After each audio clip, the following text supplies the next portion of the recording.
Hello. Aslam Aslam Mohammad दबालुल्लाह जलफी मंदिर में औरतों के साथ चीना होता है। अहले दबी से अपनी माँ बहन के साथ चीना डलते हैं, नंदा नाच डलते हैं। वहाँ उनकी औरतें नंदा नाचती है। पटावा जाना गया चिल चाल सफा नंबर 148 पे लिखा हुआ है। माँ के साथ मुद्दा डलना जाएगा। जनाउल्लम लिखी उसने भी अपनी माँ के साथ मुद्दा दिया था। तनाउल्लम अनवारुल अबरार चिल नंबर 2 दफा नंबर 3।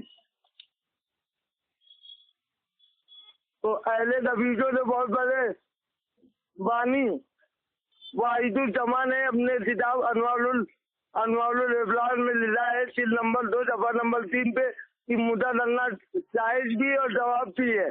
तो मुद्दा न डले वो अहले हदीस नहीं। माजल्ला तुम माजल्ला तस्ला। अब अप्पू खान अपनी बीवी थी, मुद्दा दरवाजे कंधा दरवाजा है और उसकी कमाई से यूट्यूब चैनल चलाता है। लग तो क्या डाल दे ये ऑडियो। ये तेरी धर्म की असलियत बताई है मैंने। अहले हदीस की असलियत है।